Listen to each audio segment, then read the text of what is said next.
Good afternoon, everyone, and thank you for joining us for today's data submission working group related to the FERC Order 881, Managing Transmission Line Ratings Phase 2 initiative. My name is Isabella Nicosia, representing ISO Stakeholder Affairs, and I'll be facilitating the web conference today. I'm also joined on the line by our presenter, Raja Tapatabula, our Director of Operations Engineering Services, as well as a few other members of our CAISO team. Before we get started, I just want to let you know that this slide deck is available out on the initiative webpage, and you can get to that page by going to kaiso.com. Then you'll want to go to Stay Informed. Under that tab, you'll see Policy Initiatives. If you click Policy Initiatives, that'll take you out to our main landing page. And then if you scroll down a bit, you'll see the FERC Order 881 Phase 2 initiative, and the presentation should be right at the top of that page.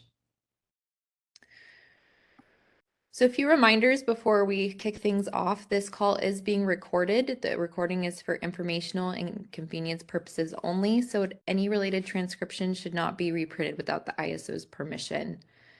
If you need technical assistance at any time during today's call, you can send a chat to the event producer. Our event producer today is Silas. And then we will be pausing for questions throughout today's call, so if you connected to audio through WebEx, you can raise your hand by selecting the raise hand icon, which is located to the right-hand side of your screen above the chat window. If you did not connect to audio through the WebEx and you just dialed in, you'll need to press #2 and that will enter you into the queue. And you can also send your question or comment in the chat to either myself, again, my name is Isabella Nicosia, or you can send it to all panelists, and we'll keep an eye on that throughout the call today. So the agenda for today's call, in just a moment here, I'll hand it over to Raja and we'll go over the initiative background and overview, and then we'll jump into the ICCP data submission requirements for Track 1 real-time reliability applications. And that'll take up the bulk of our call today, and then we'll wrap up with the rest of the working group schedule and some next steps. So with that, I'll turn it over to Raja and we'll kick things off. Thank you, Isabella. One more. Can you guys hear me? Isabella, can you confirm? Yes. Okay, excellent. Thank you. Good afternoon, folks. This is Raja Tapatabula. This slide, the first slide is just initiative background. Pretty much everyone on this call by this time knows what FERC Order 881, but I'll still go through that background. The FERC Order 881, it requires ambient register ratings to be used in evaluation or curtailment of near-term 10 days or less transmission service. What does that mean, right? It essentially means the TOPs calculate those ratings and ship it to RC, and RC is supposed to use those ratings in evaluating anything, either transmission service or congestion management, anything less than 10 days, we're supposed to use that ratings. Now, the compliance due date was July 12th, 2022. ISO filed compliance for that, and the full compliance is required by July 12th, 2025. So it's a 3 years, but pretty much it's already 6 months is done. This phase right now is going to talk about the real-time submission process. Next slide, please. So we initiated, mainly stakeholder process with which we are communicating with our stakeholders through the entire step. The first step is obviously we started doing a quarterly initiative updates. Now, the next step, we are initiating this data submission working group. We also have other data groups, other working groups that we are initiating. For this data submission working group, ultimately the idea is where we're gonna talk about how ISO RC West is gonna receive the data, how we're gonna use the data in our processes. So as I mentioned, right, there's three steps, 3 tracks in a way that we are following. We have created 3 tracks within ISO to manage this compliance, to be fully compliant by 2025, July 12, 2025. The track 1 is the reliability applications, right? What do you mean by reliability applications? Real-time data, as it is, utilize those data in our real-time applications, either EMS, RTCA applications. Track 2 is modeling the operational EMS model data and applications. This is targeted 23, 24. Again, this track is mostly about modeling, how we model, how we map it in our processes. And track 3, that is the market applications and look-ahead applications. This is targeted right now for fall 2025. What does that mean? I know the 881 processes requires us to use the forecasted ratings as well, right? And this track 3 is going to cover how ISO is going to be receiving the data and how ISO is going to utilize that forecasted ratings in our forward-looking processes. Next slide, please. So right now, we're on the track 1, the real-time reliability applications. Now, what does that mean? We plan to receive the ambient adjusted rating via ICCP. Everybody knows what is ICCP means. It Intercontrol Center Communication Protocols. We plan to receive the data through that application, and we plan to use that data in our real-time applications. Right now, ISO can receive the data, but we are not fully there where we can actually use the data in our EMS, in our RTCA applications or HANA applications. So that's where we are working with Siemens to complete that step where we can actually start using the data that we can receive in our applications correctly. That will be, again, as I said, capability by end of 2023. We are fully done with that. Next slide, please. Here, I wanted to go through, I'm hoping you can see the screen. It's right now how CAISO, right, CAISO TOP and RC West, how we receive the data. There's 2 separate steps. Again, today we are only receiving seasonal ratings, right? We are receiving seasonal ratings. How do we do that? The first one is the PTO, CAISO PTO. They have access to our transmission registry process, where they utilize the transmission registry process to send those seasonal ratings, both summer, winter, as well as the different emergency ratings, everything in MBA. Now, for the other section, the TOPs, right, RC West TOPs, most of them utilize our XML format. They use the SIM data exchange format, and they send us that ratings through that format. There are some smaller TOPs that doesn't utilize the SIM. They use a templates. There's only a couple of TOPs that use that, but we do have that third option, which they can send us those seasonal ratings to us. So all those ratings eventually goes into our database, which is our enterprise model management system, which is hosting all this data in the system. And that database essentially communicates those ratings to our EMS, to our RTCA, HANA. There's one more final piece that we have. Anytime there's an emergency rating changes, we can initiate that through our OMS process, web OMS process, where there's a ERC, emergency rating card, that gets created and shipped that rating to the EMS and RTCA as well as HANA processes. So just to showcase what we do today. Okay, at this point, I can take any questions. If they have anybody has any questions, I can take questions right now.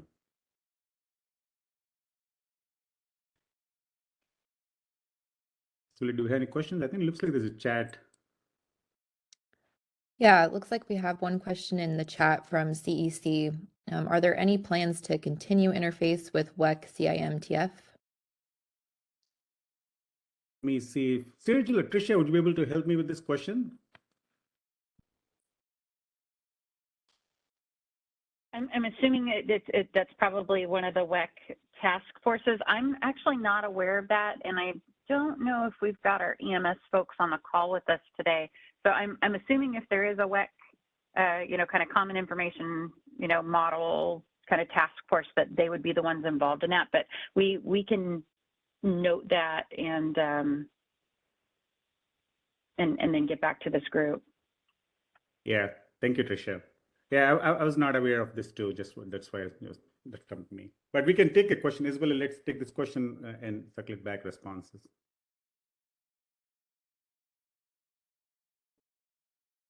Silas, do we have any questions on the phone line? There are no questions on the phone line at this time. Okay. Thank you. Next slide, please.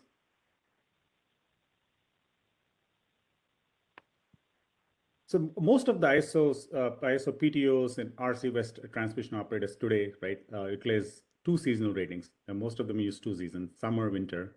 But FERC Order 881, it requires at minimum utilization of four seasonal ratings, right? Every TOP that falls under the purview of FERC Order 881 requires them to adjust, make changes to their rating methodologies and provide and to start utilizing four seasonal ratings. And so essentially because of that, all the ISO PTOs will need to, and as well as TOPs will need to follow the existing process where the PTOs communicate through a transmission registry process, and they need to start providing four seasonal ratings. And the RC West TOPs will need to follow the RC West IRO 010 data specification process to utilize those four seasonal ratings. Again, this is this is not expected to be fully compliant until 2025. But if somebody plans to use real-time ambient gist rating, definitely I think we need to follow through first, make changes to the seasonal rating process and utilize those seasonal ratings for them, and then start using the ambient gist ratings in real time. I can take questions if there's any questions on this particular slide, because this is the first big change from the FERC 881 that requires all the ISO as well as TOPs to be compliant. So if you have a question, you can raise your hand by pressing the raise hand icon located above the chat window. And we'll also keep an eye on the chat.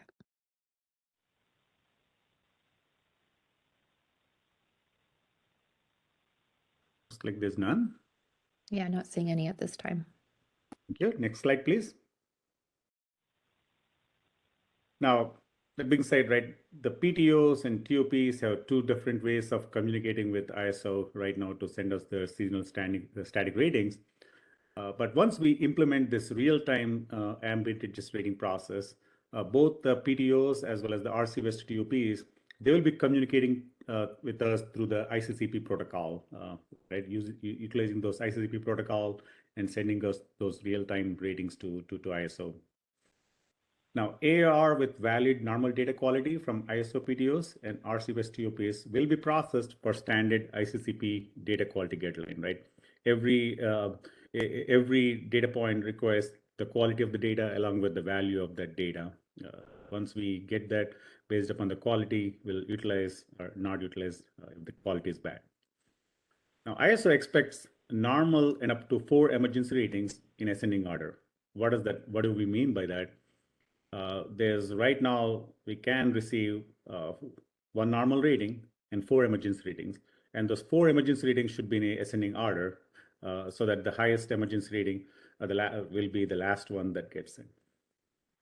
Now, invalid limits will be discarded and seasonal ratings will be utilized. We're still working through what are those reasonability limits, how does they look like. As we get more clarity on those, we'll definitely share with this group. Right now, we plan to have reasonability limits and then apply those. Again, we are not planning to calculate these reasonability limit ratings. These are, at least we envision, the way we envision is like a max and min for each rating. And if the rating is between those max and min, we'll utilize. If not, then we'll discard. Again, once we finalize those plans, we'll definitely share with the group. Next slide, please. Again, this is standard ICCP. Every data that is coming in will have a refresh rate, right? Each BAA, the energy management system has configuration that can be set up. At least for ISO point of view, we expect we plan to update every 15 minutes or hourly for real-time use. This can be each BA, each TOP can have different settings. ISO expects AR limits to be MVA, consistent with the seasonal limits submitted during full network model submission, right? If they are using MVA ratings, we expect those real-time ambient gist ratings, calculated ratings will be MVA as well. As I mentioned earlier, EMS will not use a temperature-based lookup table to determine AR.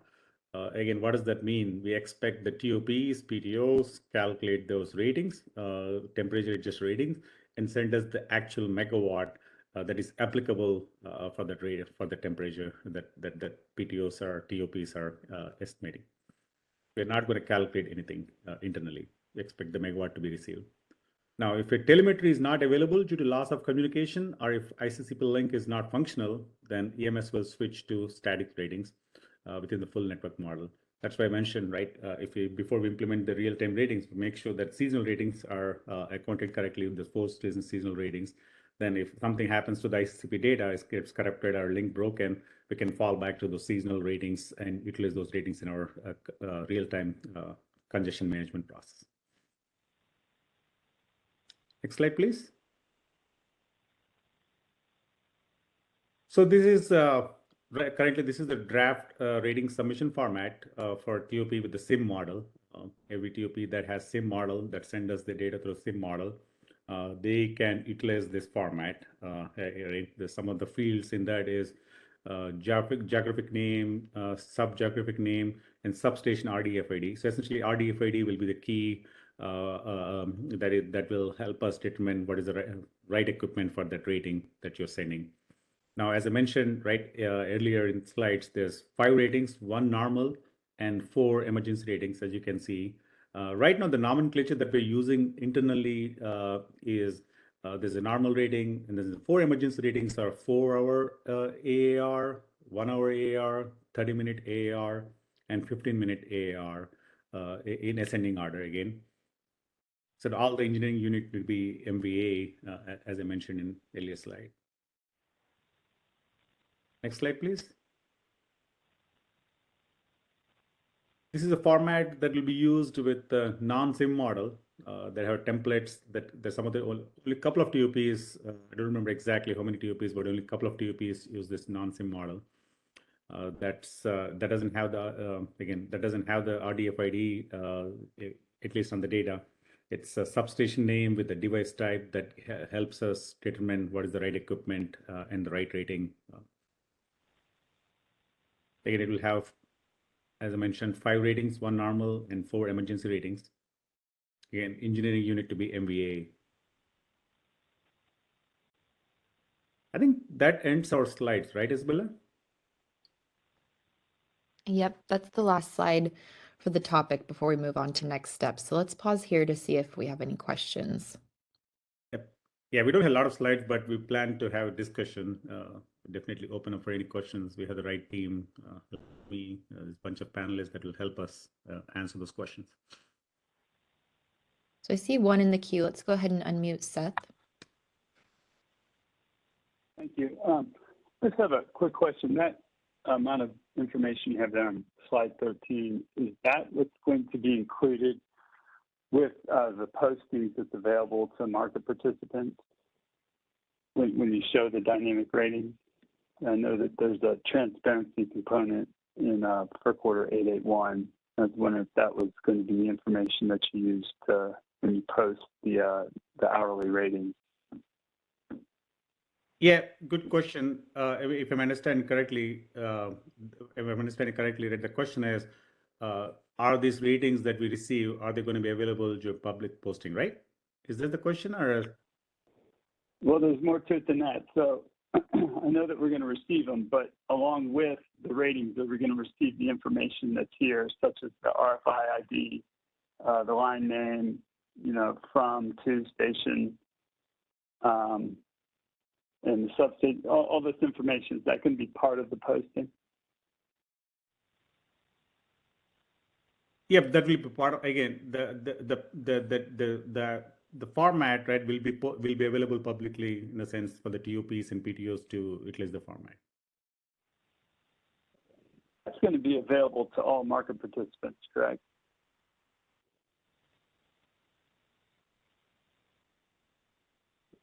Raja, this is Andrew. If I can just step in, and I think we have a requirement under Order Number 881 to make available the transmission rating methodologies that are utilized by our participating transmission owners, and that. Right. And I mean, again, right, there's different ways, right? It's not public to everybody in the sense it will be posted in Oasis, but not, again, we haven't finalized how we're gonna make that data available, right? At this point, this is more receiving the information, but to your question, definitely at some point before 2025, right, ISO will have a plan. We'll have a plan how to post that information out and what is the right way for us to share that information publicly, in the sense it's supposed to be an Oasis, so everybody who has Oasis access, they can at that point can see that information. Raja, it's Andrew again. My line dropped. I apologize to you and everyone else on the call, but yeah, I think you just captured it from what I heard. Not only are we posting the transmission line rating methodology, but the ratings that were utilized as well. So I guess Seth's question maybe extends to the scope of information surrounding how we identify the facilities for which the rating is used, and that's still something we're looking at. Whether it requires us to list all of this information is a question I'm not sure we have an answer to today. Okay. I think it'd be useful if you included the RFIDs. Obviously, we need to know the identifiers for the line. There has to be some way, but the more detail that you can give on linking those to your operation models would make the information the most useful. And I do agree that it shouldn't be public in the sense that anyone can see it, but it should be available to all market participants with certificate access. That's what I think I'm trying to say. And I would hope that you all would share prototypes of the exact reports that you plan to share prior to implementation so that people can be ready to receive that data. Yep. Thank you. Thanks for good feedback. That I think as we plan on working on that next steps, right, for our postings as well, we'll definitely keep that in mind. The good feedback. Thank you. Thank you.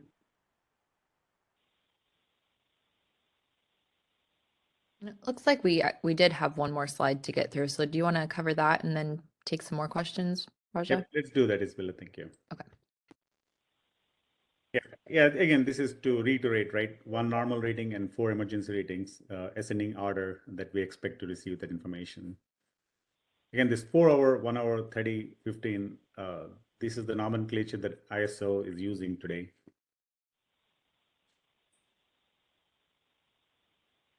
I think let's take questions. Okay, so we have one that just came in through the chat. If a transmission line is co-owned by more than one entity, are all entities required to send in the AARs?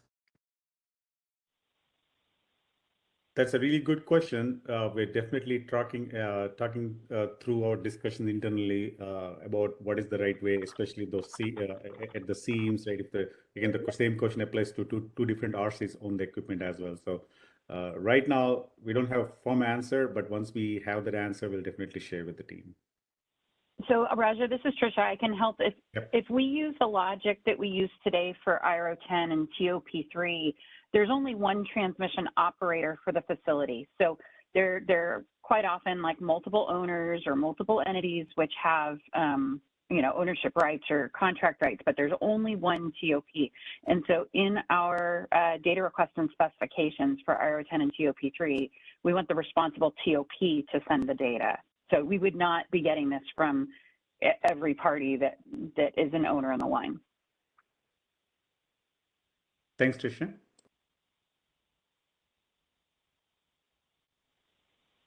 Silas, do we have any questions over the phone? We have no questions on the phone line at this moment. Okay, I'm not seeing any others in the chat, but we can give it another minute here to see if any other hands pop up.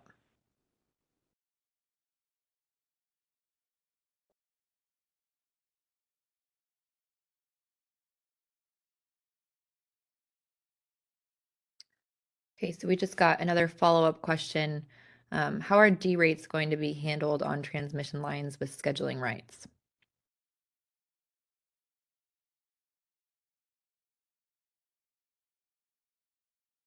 So with the outage D rates, I'm assuming that's what you're mentioning, outage D rates.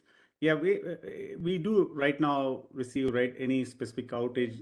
Again, let me know if I'm incorrect, if I assume your question correctly. Yeah, those D rates can come through the WebOMS today, and we have a picking order in the sense what is that order, right? Once we finalize that order, we can definitely share how we plan to use the ratings.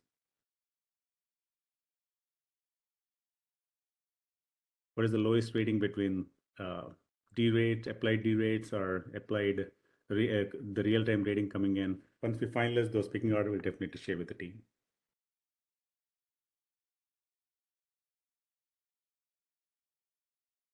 All right. Are there any other questions before we move on to next steps? Let's see if there's any further questions. If not, we can move on to the next step. Will?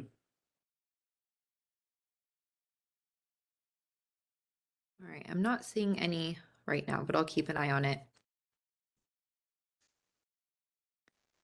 So as far as next steps go, these data submission working groups are going to be held on the first Monday of each month through December 2023. So we have added those dates to the ISO calendar. We also sent out a notice last week detailing those dates, but we will continue to send notices through the daily briefing to confirm the dates and provide more information for each of those working groups. So the next one scheduled is for March 6th, 2023. And then as Raja mentioned at the beginning of this call, we have scheduled some quarterly initiative update meetings throughout the year. So our next quarterly initiative update meeting is on February 14th. So that is next week. And then the working group materials for this working group will be posted prior to each meeting to the initiative webpage, which is linked here on this slide. And then we are opening up a comments template for you to submit any comments on today's working group discussion. Please submit comments by end of day February 20th.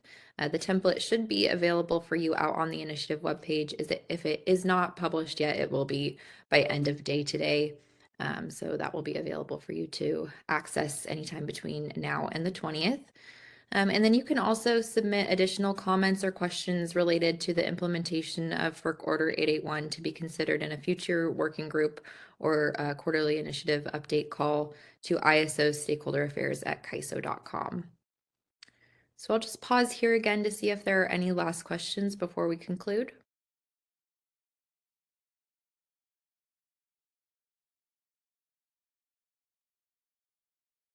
All right, I'm not seeing any. So thank you all for joining us today. Have a great rest of your afternoon, and we'll hear from you next month. That concludes today's conference. Thank you for using Event Services. You may now disconnect.